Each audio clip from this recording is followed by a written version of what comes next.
Bon, je vous fais un point. J'ai pris mon petit carnet parce qu'on a beaucoup de problèmes. Et donc, bon, on a Agbadou suspendu. D'absence absolument certaine, Max Buzy, Abdoul Koné, qui s'est reblessé sur le match du Havre. On a une grosse interrogation sur Joseph Okoumou, qui est revenu de sélection avec une douleur à l'adducteur. Donc, grosse incertitude autour de Buta, qui s'est blessé également au Havre. Pas mal de douleurs côté Yaya Fofana, il traîne un problème au niveau de sa cheville. De l'incertitude autour de Salama également, même s'il s'est entraîné aujourd'hui. Donc voilà, on a accumulé pas mal de difficultés sur les 2 dernières semaines. Et qui ne nous facilite pas la tâche. Mais bon, ça fait partie, on va dire, d'une saison. On a déjà eu l'expérience de certaines difficultés, notamment en début de saison, et on a su répondre avec beaucoup d'énergie et trouver des solutions. Et ça va être pour nous voilà, un challenge de nouveau. Et on va essayer de montrer que les valeurs de ce groupe permettent de passer outre de grosses difficultés. Mais c'est un travail de précision pour pouvoir préparer ce match. Est-ce qu'on peut avoir quelques précisions sur les blessures? On allait un peu vite sur... Oui. Rappelez ce que c'est, Buzy, Koné. Alors Buzy, c'était sur le match amical que nous avons joué contre l'équipe belge, il est sorti au bout d'une vingtaine de minutes avec un petit problème à l'ischio. C'est pas très grave, mais il ne sera pas disponible. Buta, je répète, blessure au Havre, adducteur. Incertitude parce qu'il est pas loin d'être de retour à l'entraînement. Donc on se laisse une possibilité. Joseph Okoumou, adducteur, avec la sélection. Ça semble relativement sérieux, mais encore une fois, on se laisse un petit peu de temps pour voir l'évolution, si elle peut être plus rapide que prévu.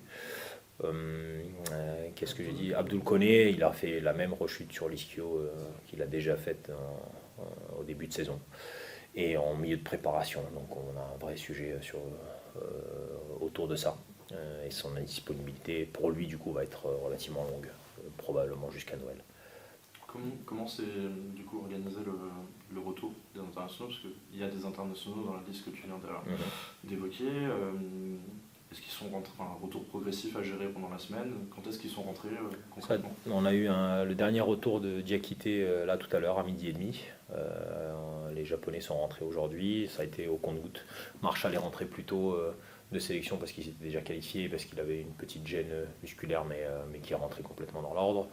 Joseph est rentré immédiatement après le premier match où il a eu sa douleur à l'adducteur. Sangui est rentré hier également, aujourd'hui également, après avoir joué 3 fois titulaire en 10 jours.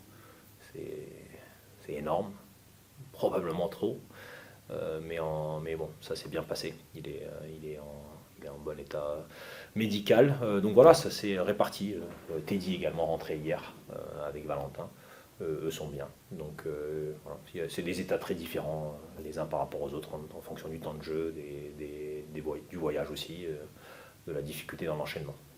Comment on fait justement pour préparer un match quand on a une dizaine d'absents pendant quasiment toute la semaine? Non, c'est pas évident, mais c'est aussi un défi pour nous et on le prend à bras le corps. On essaie d'anticiper un petit peu ce qui peut se passer, on suit très bien ce qui se passe avec les sélections et on essaie de prendre le maximum d'informations auprès des joueurs. On a aussi ce match qui arrive le samedi plutôt que le dimanche, qui réduit encore cet espace de préparation. On challenge les joueurs pour condenser sur 24-48 heures un nombre d'informations important dans la préparation de notre plan de jeu, de la présentation de l'adversaire. Et on va avoir un temps très réduit de préparer ces choses-là sur le terrain. Maintenant, on a aussi quelques références depuis le début de la saison et certaines routines et certaines habitudes dans nos principes de jeu qui nous permettent aujourd'hui d'éviter de 1h30 ou 3 heures de séance tactique. Et on peut aller un tout petit peu plus vite, mais ça reste assez complexe à mettre en place. Ça veut dire que les autres qui sont là ont travaille quoi? Un peu les fondamentaux, mais on n'est pas spécifiquement sur le match. On est en partie sur le match parce qu'on peut travailler des aspects individuels propres à chacun par rapport au contexte du match qui va arriver, avec quels adversaires, dans quelle zone, ou travailler des points de progression. C'est ce qu'on s'est vertué à faire avec certains de nos joueurs qui sont restés les 2 semaines avec nous. Et non, il y a pas mal de choses à faire, même en vue du match. Tu le disais, les joueurs, les internationaux rentrés au compte-gouttes. Comment ça se passe? Est-ce qu'il y a un protocole quand ils reviennent? Est-ce qu'on a une discussion avec eux? Est-ce qu'ils vont faire un point physique? Ah oui, ils font un point. Il y a la première journée de retour est toujours une journée de bilan et de reprise tout à fait progressive. Ils ne reprennent pas avec le groupe le premier jour pour vérifier leur état de santé, leur état athlétique, les remettre en route petit à petit, parce qu'il y a aussi souvent l'effet du voyage qui résonne encore. Et sur la deuxième journée, ils reprennent une partie de la séance d'entraînement en fonction de leur temps de jeu. Mais les premières 24 heures sont là pour avoir un bilan bien clair. Et toi, dans ta perspective de composer ton équipe, est-ce que tu attends finalement le retour? Parce qu'on voit, il y avait quelquefois des mauvaises nouvelles, ou malgré tout, tu essaies d'anticiper Oui, on met plusieurs scénarios dans notre esprit. Dès qu'on a la fin des derniers matchs, on a automatiquement les informations des joueurs, est-ce qu'ils sont OK ou est-ce qu'ils ont des petits soucis. Et donc à partir de là, on peut construire ou aller dans les directions que nous avons choisies. Mais c'est vrai que dès la semaine dernière, nous avions en tête un petit peu un schéma et quelques directions, quelques systèmes qui pourraient fonctionner ou des compositions d'équipe. Et après, en fonction de l'évolution des situations, on va adapter tout ça. Mais c'est vrai que là, avec l'accumulation des problèmes, on se retrouve dans un contexte où on maîtrise moins les choses et on va devoir gérer tout ça dans les derniers moments de préparation. Mais encore une fois, on a des solutions et on a aussi un groupe qui est prêt à répondre à ça parce que on sait qu'on aura ce genre de situation dans la saison. Je l'ai répété plusieurs fois, on est peu. Dès qu'on a deux, trois problèmes qui s'imbriquent les uns dans les autres, eh bien on se retrouve à devoir composer avec ça. Mais le groupe est prêt, ils le savent, et tout le monde doit être disponible pour pouvoir répondre aux demandes, même si potentiellement tu ne joues pas à ton poste. Est-ce qu'en amont du retour des joueurs, tu as le temps ou l'occasion aussi de regarder leur performance en sélection, parce que ça s'inscrit dans la continuité de ce qu'ils font en club, et pour aussi travailler cette anticipation de scénario, voir les états de forme? Est-ce que c'est quelque chose que tu as l'occasion, le temps de faire? On fait ça avec le staff, effectivement. On revoit les séquences des joueurs et leurs matchs, d'abord parce que ça m'intéresse, j'aime voir ce qu'ils produisent dans d'autres contextes, pour aussi avoir des informations sur l'état de forme, sur ce qu'ils ont produit, quelle a été l'intensité du match également, et qu'est-ce qu'on voit dans leur jeu que l'on pourrait utiliser. Donc ça nous sert toujours de support. C'est la troisième fois depuis le début de saison qu'il y a eu cette trêve et donc le retour de trêve. Est-ce que tu as constaté sur les matchs, donc c'était Nantes et Auxerre, les matchs après trêve, un impact sur le niveau d'énergie collective, on va dire, après ces... Oui, je pense qu'il a été clair. Je pense qu'on était en dessous des critères maximaux que nous sommes capables de déployer. Et donc c'est un objectif pour nous d'avoir un très haut niveau d'énergie. Je pense que la nature du match face à une top équipe de Lyon qui est sur une bonne dynamique, jouant à la maison, on a, je pense, cet avantage pour créer cette émulation. Il est évident qu'avec nos difficultés actuelles, nous aurons besoin d'un public qui va vraiment être le 12e homme et qui va pousser à ce que nos joueurs sentent la confiance et se dépassent, parce qu'il sera clairement question de dépassement de soi, et qu'on crée dans l'enceinte de notre stade une grosse solidarité. Donc je pense que c'est un avantage par rapport aux 2 autres matchs que nous avons joués à l'extérieur, et on va essayer de s'en servir comme tremplin pour livrer un match avec des armes surtout mentales. Après le match à Auxerre, tu avais qualifié la première mi-temps de tes hommes, en tout cas, molle. C'était le terme que tu avais utilisé à l'époque. Dans un match post-trêve international, est-ce que là, il y a une nouvelle fois une vigilance particulière ou un discours qui est en quelque sorte rabâché pour bien mettre en garde les joueurs sur cette nécessité d'intensité? Oui, je l'ai déjà évoqué dès qu'on a fini le match au Havre. J'ai déjà évoqué cet aspect-là, que nous attendait un défi important et en même temps une opportunité de faire différemment.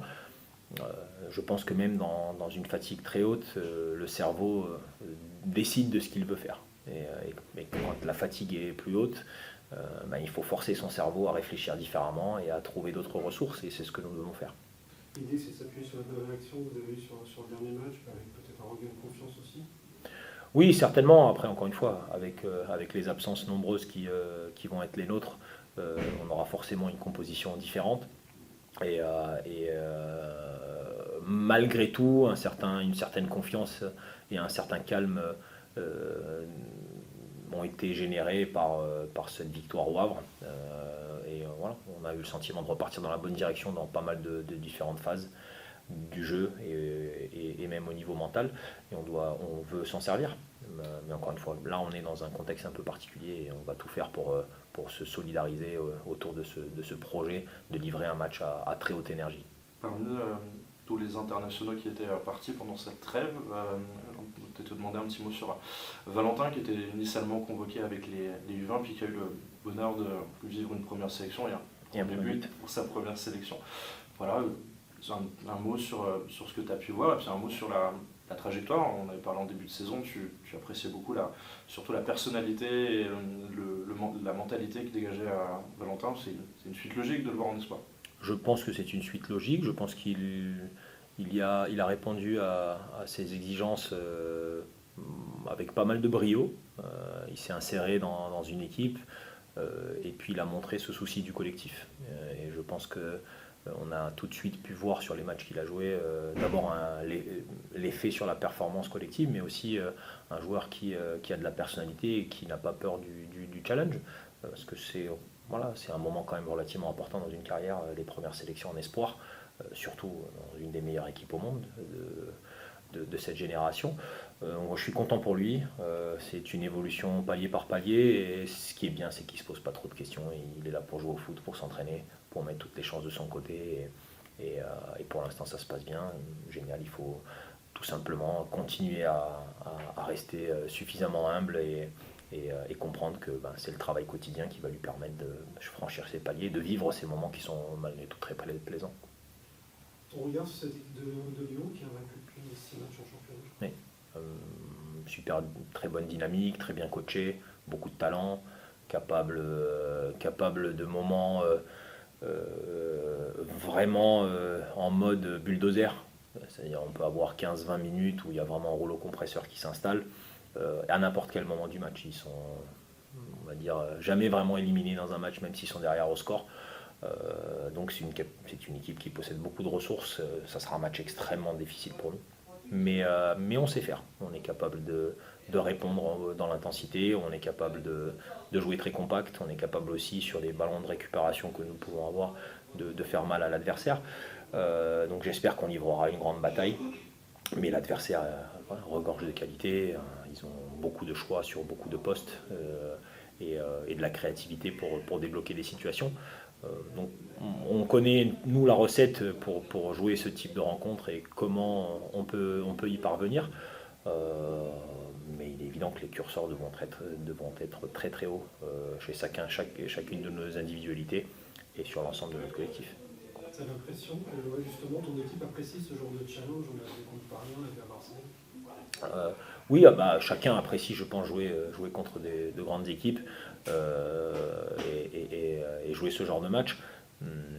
Et je pense qu'il y a toujours un regain de concentration, un petit truc supplémentaire dans l'écoute, dans l'envie d'appliquer les choses et surtout l'envie de fonctionner ensemble, parce que tu sais que face à ce genre d'équipe, il faut que tout le monde puisse jouer ensemble, qu'il y ait une union vraiment forte sur le terrain pour réussir à livrer une performance qui te ramène des points. Oui, ça met tout le monde en vigilance. Bon, le coach nous a fait part de pas mal de problèmes, de blessés ou d'incertitudes. Comment on se prépare avec toutes ces incertitudes? Là, c'est vrai que c'est compliqué, hein. Les suspensions, des blessures et tout. La meilleure façon de se préparer, c'est de faire avec les armes qu'on a. Et on va aller à la guerre comme ça, hein. On n'a pas le choix. Malgré tout, vous restez sur une belle victoire en championnat. Vous sentez un regain de confiance? après la petite période difficile que vous avez connue? Ouais, c'est sûr, après la période qu'on a connue, on avait besoin de ça. Et en plus, ça a été la première clean sheet de la saison. Donc ça fait énormément de bien au moral et pour la confiance. Et on va utiliser cette confiance pour affronter Lyon. Justement, l'équipe aime bien ce genre de challenge. On l'a vu contre Paris, on l'a vu à Marseille. Ouais, c'est sûr que les gros matchs comme ça, les grosses équipes, on a tous envie de jouer. La motivation, elle vient seule, on va dire. Et ouais, c'est pour ça qu'on joue au football, hein, pour jouer face à des équipes comme ça. Est-ce que c'est le genre de match où il faut, comme vous l'avez fait pour passer cette mauvaise série de matchs et gagner au Havre, est-ce que c'est une période qui a montré aussi, et un genre de match aussi qui doit montrer un groupe et sa force? Exactement, surtout avec le nombre d'absents. Ça va être le moment de prouver qu'on peut compter sur tout le monde dans le groupe. Chaque personne est importante, même si y en a qui n'ont pas pu avoir le temps de jeu désiré. Ça va être une chance de pouvoir montrer ce gros état d'esprit. Pardon. On a évoqué pour la préparation l'aspect beaucoup d'internationaux, les blessés, les suspendus. Est-ce que le froid qui commence à sévir actuellement, la qualité des terrains qui forcément devient plus incertaine, est-ce que ça implique un effort supplémentaire en cette période de l'année pour arriver le plus près possible contre Lyon? Non, je pense pas. Après le froid, je pense qu'au bout d'un moment on est habitué. Je pense que les Rémois aussi ils sont habitués au froid comme ça. Et non, je pense pas que ça va nous impacter négativement. Cette équipe de Lyon, tu la connais? Tu as eu l'occasion d'avoir joué? Je l'ai vu quelques fois à la télé, oui, j'ai vu quelques matchs. Pas beaucoup. Qu'est-ce qu'il en ressort? Ah, ils ont beaucoup de bons joueurs, beaucoup de gros joueurs. C'est une bonne équipe aussi. Après, je sais pas où ils sont classés, je sais pas leurs derniers résultats, etc. Je me concentre pas trop sur ça. Je sais que voilà, ils ont des bons joueurs, beaucoup de talent, quoi. Ne focalise pas sur l'adversaire direct que tu pourrais avoir dans ta préparation. Pas maintenant, un jour avant le match, c'est-à-dire demain, on va nous envoyer quelques vidéos des joueurs qui seront dans nos zones. Mais avant ça, non, je prête pas spécialement attention à ça, non. Ne pas trop regarder ce que font l'adversaire ou les adversaires. Est-ce que c'est parce qu'on n'a pas le temps? Est-ce que c'est parce que quand on est déjà footballeur de haut niveau et qu'on mange foot tous les jours, on n'a peut-être pas envie de remanger du foot à la maison? Comment on explique le fait que on regarde surtout ce qu'on fait au quotidien et pas ce qui se passe à côté?